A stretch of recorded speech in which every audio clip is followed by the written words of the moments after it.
Bonjour à toutes et à tous, je suis Magali Rossi, chargée de mission forêt et services écosystémiques à FSC France. Bienvenue dans cette séquence de modules de formation consacrée à la gestion forestière FSC. Ce module est dédié à la mise en place du réseau de conservation qui est une des exigences importantes du référentiel de gestion forestière FSC. Parmi les critères du principe 6, qui est dédié aux enjeux environnementaux, le critère 6.5 a une grande importance puisqu'il exige qu'un minimum de 10% de toute forêt certifiée FSC soit intégré dans un réseau dit de conservation.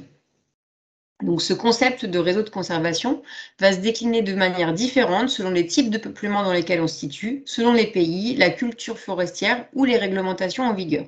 En France, le critère 6.5 a été décliné par le groupe de travail de la manière suivante.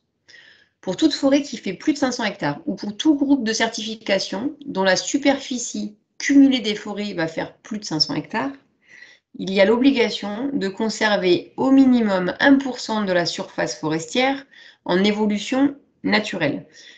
C'est ce qu'on va appeler les îlots de sénescence, qui doivent individuellement faire une taille d'au moins un demi-hectare. Ensuite, on doit conserver, toujours pareil, un minimum de 2% de la surface en îlots dits de vieillissement. Donc au sein de ces îlots, les arbres sont coupés à 2 fois l'âge normal d'exploitabilité. Donc l'âge, c'est ce qu'il est par exemple indiqué dans les SRGS. Et ces îlots doivent bien entendu être remplacés une fois qu'ils sont exploités.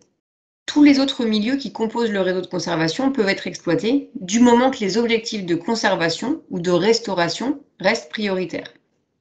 Et on a d'autres exigences qui vont compléter le critère 6.5, comme celle du critère 6.6, qui demande par exemple de conserver un maillage d'arbres habitat et de préserver les bois morts.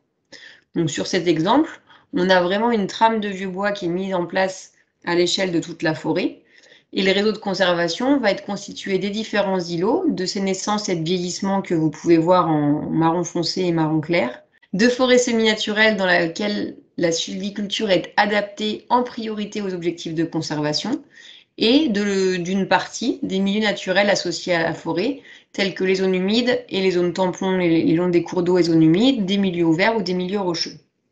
Je vous montre là un autre exemple de réseau de conservation où on est un peu moins dispersé au niveau de la forêt et où on va concentrer l'effort de conservation autour du cours d'eau et de sa bande tampon. Donc la mise en place du réseau de conservation, elle doit se faire en tenant compte bien sûr de la qualité écologique des habitats à préserver. Donc les habitats à haute valeur de conservation, les habitats d'espèces. Vous pouvez trouver plus d'informations sur les hautes valeurs de conservation dans un module spécifique. Mais les enjeux économiques sont également à considérer en essayant de trouver un juste équilibre entre l'économie et l'écologie.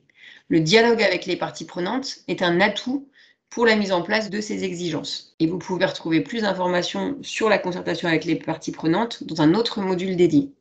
Si les réseaux de conservation s'attachent à préserver les espèces et les habitats patrimoniaux, c'est également un outil pour restaurer la qualité écologique et le potentiel d'accueil de la biodiversité dans le cas de forêts dégradées, par une gestion très intensive ou par des facteurs climatiques par exemple. Je vous montre un dernier exemple de réseau de conservation qui pourrait par exemple être mis en place dans une forêt cultivée. Pour en savoir plus sur ces définitions de forêt cultivée et forêt semi-naturelle, je vous invite à consulter également le module dédié. Les forêts semi-naturelles à sylviculture adaptée qui sont intégrées dans le réseau de conservation, elles doivent tenir compte d'abord des objectifs de préservation ou de restauration des enjeux écologiques. Et donc dans une forêt cultivée, dans laquelle ces enjeux-là ont parfois été dégradés, elles vont faire l'objet d'une restauration. Donc si on est dans un peuplement d'essences exotiques, on va favoriser les essences indigènes. Si on est dans un peuplement monospécifique, on va essayer de diversifier les essences. Si on est dans un peuplement très régulier, on va essayer d'améliorer la stratification verticale et donc restaurer progressivement la maturité du peuplement et la capacité d'accueil de la biodiversité liée aux arbres de gros diamètre riches en micro-habitats. Je vous remercie pour votre intérêt et votre attention. N'hésitez pas à me contacter si vous avez des questions et à consulter les autres modules de cette formation en ligne dédiée à la gestion forestière FSC.